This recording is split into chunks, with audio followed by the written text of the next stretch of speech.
Hi Harold, I'm Caroline from Film Club. It's a pleasure to meet you. I saw the film the other week and I absolutely loved it. As you know, the film's based on the books by Cassandra Clare. I was wondering, what was the working relationship like with you two? Was she heavily involved? Did you have her on set? Maybe she was on speed dial? Yeah, both. You know, she's a busy woman herself, writing all the other books she's writing. Yeah. No, she was on set as much as she could, and I loved having her next to me. And when she wasn't around, I called her up. Brilliant. And I heard that as part of your prep, you looked at some of the fan art around the books.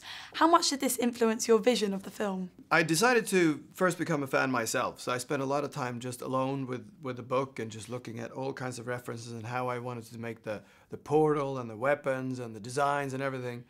And then eventually I started looking into the fan arts, and I found that we were pretty much in sync tonally. Mm-hmm. It felt like we were all discussing the same kind of universe, which I was very happy with. Everything you've heard about monsters, about nightmares, legends whispered around campfires, all the stories are true. And I was wondering, the film has a massive fan base, primarily from the books. How do you find the balance between pleasing fans that know the books so well, but also people that have never heard of the Mortal Instruments before? Yeah, that's a tough one. It's one of those things that we worked on until the very, very last cut of the movies, to make sure that if you hadn't read the book, you still understood the whole complexity of the backstory, and enjoyed it as a complete movie.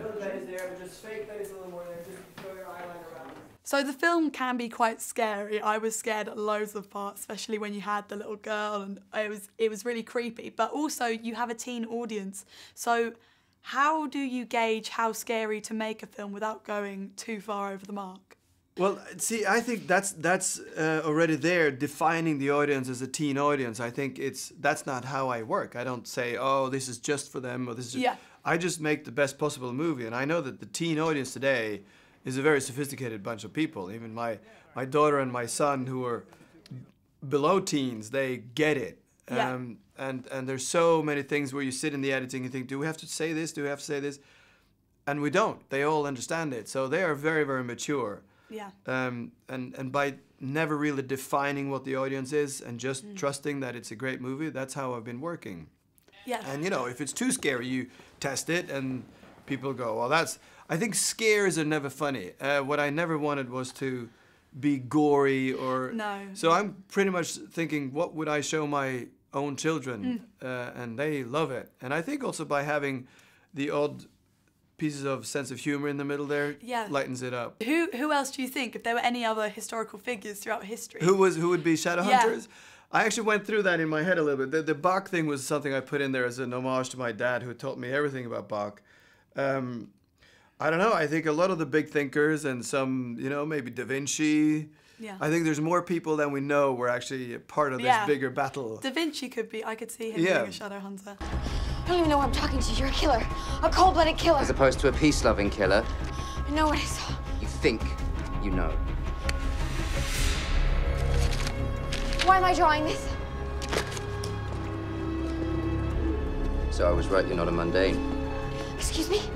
What's a mundane? Someone from the human world. Well, if not a human, then what am I? And finally, we were saying earlier how important film is as a medium. How important do you think film is in terms of educating young people? Film and media in general is such a huge influence on young people, and us working in this business, we have a big responsibility to not give them any trash, hopefully, and to make sure that when we do give them messages, they're healthy messages. Because we really have a huge impact on people's opinions. And that's why on this movie I thought it was a great idea to have a good role model as a young girl. Having a daughter myself, Clary Frey is a good role model. She's not there because of the boys, she's there on her own terms. Exactly. Finding her mum. Exactly, and she's super strong. So I think that's a good message.